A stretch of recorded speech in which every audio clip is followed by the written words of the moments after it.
Hello everyone, it's Haley. Welcome to Momlife, Vermont, and welcome to another episode of Confessions of a Bearded Lady. Now this episode of Confessions of a Bearded Lady is Confessions of a Bearded Lady in Quarantine.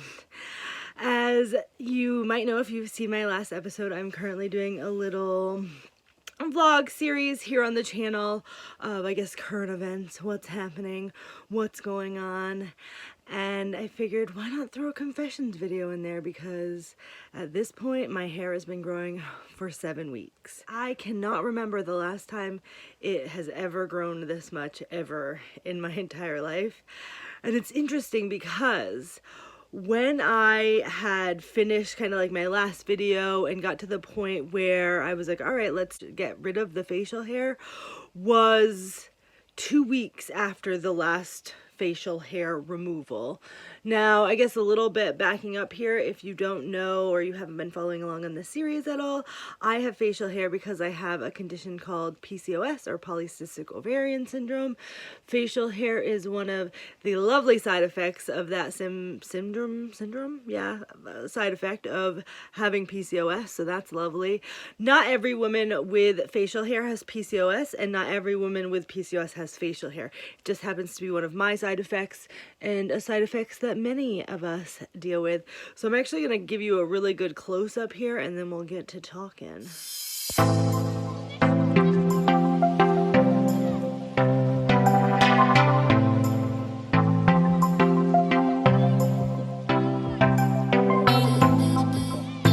I guess a little bit of details on like where I'm at now. Right now it is April 13th. I last did a hair removal on February 23rd, and it was Nad's beadwax. So it was a waxing. I've gotten much better. I wonder if I'm out of practice now with waxing over the last couple of months prior to this, just because that had been my main source of hair removal. Getting rid of facial hair for me is a lot less about, oh my gosh, people are going to see it, and a lot more about, oh, this is really bothering me. Because if you're a woman and you get rid of kind of any hair on your body, there is the days of it being nice and smooth and beautiful, and then it turns into these days of it itches. It itches a lot. And facial hair is very much like that. Like, it goes through a stage of, ooh, this is beautiful, it's all gone, it's so smooth. And then you get to this point where it itches. And for me, I can start feeling it rubbing on things. And it just is more of like a nuisance and starts really bothering me. And I never have ever gotten past, I guess, that point of the hair growth on my face, because typically it would bother me so much that I'd have to get rid of it, or I would get to a point where I would severely think that people would notice it. Or when I looked at myself in the mirror, I started noticing it, and traditionally I don't notice it that much, or I'm just not too concerned about, I guess there is a part of me, because obviously being in quarantine, not being able to leave my house, has gotten me to the point where I haven't taken care of it in 7 weeks, which really kind of shows me that there is a part of my facial hair removal choices that is me being worried about what the outside world will see. And I have made videos on this before where I've often questioned how people would view me based on my facial hair alone, such as, would they see me as unprofessional or uneducated, and would the facial hair being visible be that reason that they would feel that way? I guess while I'm here saying like, oh, I only take care of it because it starts bothering me, in reality there is a small piece of my journey, and why I remove it is because of how other people see my hair, how other people would view it, how visible it actually is.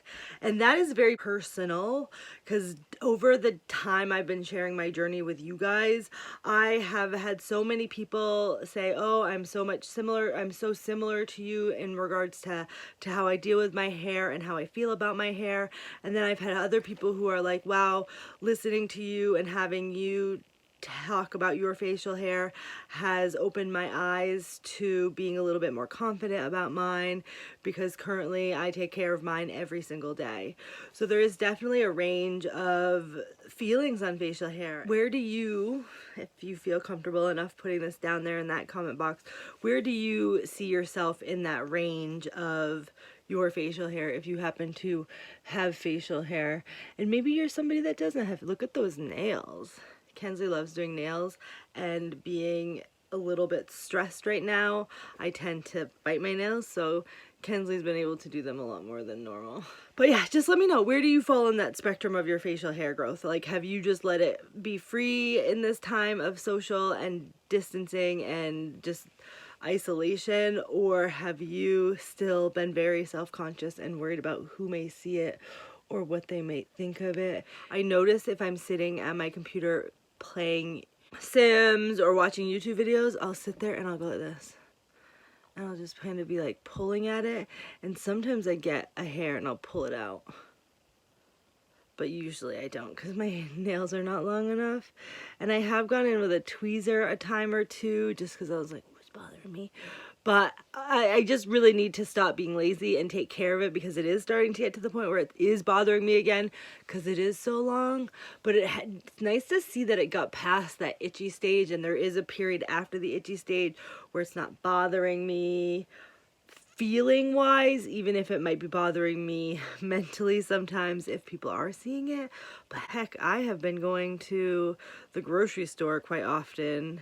Not quite often, but it's the only place I can go in terms of if I need essentials. It's typically food, and this is what it's been every time I've gone to the grocery store. If you guys regularly take care of your facial hair, do you ever notice that the skin kind of under here, or maybe at certain parts of the hair removal, like my hair really grows from here down a lot, so I notice that I often have red marks or ingrown hair types of situations happening down here that I don't know, like maybe there's some, but with the fact that it's almost been 2 months, I bet a lot of that redness has cleared up. So I'm interested to see, once the hair is gone, maybe if I get into like a proper moisturizing, toning, cleansing practice, facial routine, when I do my hair removal, if I can keep some of that redness gone forever. Do you guys ever get that, where it's just because of the treatment that you seem to do on it, or the fact that you're constantly picking at it, that it gets irritated? It happens to me. This is the longest it's ever been in my entire life. The one thing that is interesting for me is I used to be really, really concerned just about the dark hair. I got electrolysis just on the dark hair. Mind you, it grew all back. But that was always my concern, was these pockets of dark hair. And now that I've been doing routines and taking all the dark and the light hair off, now that I've let it grow, I can clearly see that it's light and dark hair that are having growth issues, because they're all growing in kind of like at the same rate. There's not just the dark ones poking up and the light ones staying short. They're all growing at the same length. So this length makes me wonder if laser is a good option, because I believe when you get laser, which is expensive, but I believe when you actually get it done, they need your hair to be a little bit longer than you probably would typically want it to be. But the darker it is, the more likely it is for the laser to. So I think you can see so many dark ones. I wonder if laser would work. Not that I have the money to do it, but it's an idea. When will I be getting rid of it? Maybe tonight?